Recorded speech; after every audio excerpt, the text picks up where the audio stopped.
bakundwa mu mwami wacu Yesu Kristo, ndabaramukije amahoro y'Imana. Muri kumwe na Imana Ntakirutimana. Nagomba dusangire amajambo y'Imana dusanga mu gitabo ca kabiri c'abami igice c'8 duhereye ku murongo wa mbere kugeza ku murongo wa 6. Umwami akomorera umunyeshunemukazi urugo rwiwe, kandi Elisa yari yarabariye wa mugore yazurira umwana ati ndagenda mwene abo mu rugo rwawe urondera aho uzosuhukira, kuko Uhoraho arekuye inzara kandi izomara imyaka 7 mu gihugu.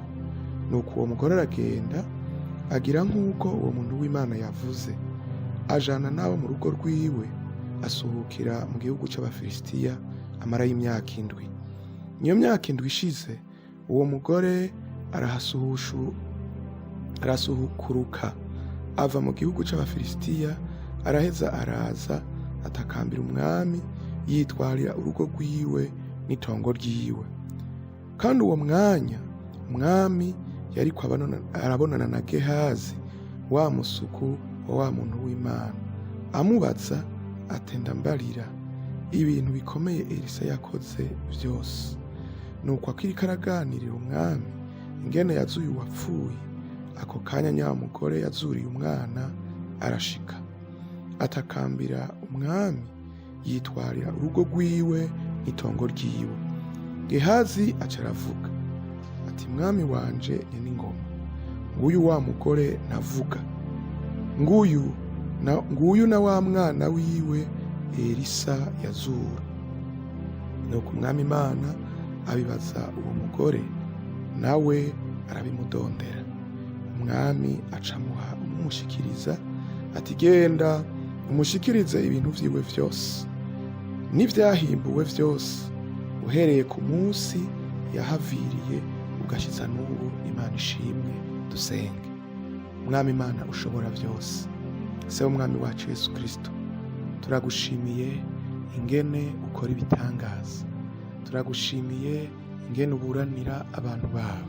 Iri jambo tugiye kwiga nuhumure amaso y'umutima ya buri wese, kugira ngo akwizigire, amenye yuko uri Imana idahemuka, uri Imana imenya ivyo ducamwo vyose. Mwami, iri jambo ryongera ukwizera ugiye kuryumva, uduhe kukwizigira, kuko uhereye kera hose washaka ko tukwizigira ukaturongora mu kubaho kwacu kose. Tubisavye mu izina rya Yesu, amen. Ngiye gusangira nawe iri jambo rifise umutwe uvuga ngo Imana izotuburanira. Aya majambo dusomye aratweretse ukuntu uyu mukenyezi w'umunyeshunemukazi yari yaragize ikibazo, arateba kuvyara, ariko umuntu w'Imana araza, Elisa arahaba, maze ahava aramusengera. Uwo mukenyezi arasama inda, uwo mwana avutse haraba ikibazo, nyuma arapfa. Aragenda abwira umuntu w'Imana kugira ngo amumenyeshe ivyari vyashitse. Elisa caraza arasengera uyu mwana yari yapfuye, arongera arazuka aba muzima. Haragera iki gihe nk'uko aya majambo twayasomye, hatera inzara. Umukozi w'Imana arabimenya. Haleluya. Imana iramubwira iti hagira hatera inzara izomara imyaka 7. Genda ubwire wa mukenyezi yahora kugirira neza abanze araba ahandi hantu yoja, kuko hagiye gutera icago gikomeye. Arabimubwira. Umukenyezi agiye asuhukira mu kindi gihugu, maze baca batwara itongo ryiwe. Ariko agarutse inzara yaraheze, dusomye amajambo ngo aca agenda ibwami kugira ngo aje kuburana, aze gusaba itongo ryiwe. Ariko igitangaza kirimwo, akigenda kuburana, Imana yari yamwitangiye imbere. Haleluya. Nawe ndakubwira ngo ibibazo ufise, ibibazo wamaze mu nzara, bishobora kuba ari imyaka myinshi. Igiharuro 7 ni igiharo cerekana ibintu vyuzuye, ibintu bigeze. Ariko kandi ko ryari geragezwa, ni ukuvuga ni geragezwa rishitse ku rugero rushimishije. Imyaka 7 ari mu nzara, kandi yari umutunzi, kandi acatako anyagwa n'itongo ryiwe. Ariko akigenda kuribura, haleluya, ngo asanga umwami ariko avugana na Gehazi. Bariko baravugana ngo mbega wa mukozi w'Imana Elisa ivyo yakoze n'ibi basanga akarorero bari butange na kuwo mugore nyene acazananye na wa mwana yazuka maze akivuga ivy'itongo ryiwe umwami acaramubarira ngo nuko umwami ku murongo wa 6 ngo nuko umwami abibaza uwo mugore nawe arabimudondera umwami acamuha umushikiriza ati genda umushikiriza ibintu vyiwe vyose n'ivyahimbiwe vyose uhereye ku munsi yaviriyeho ugashitsa n'ubu. Haleluya! Ashumbushwa ivyaharimwe iyo myaka ndwi yose atarahari.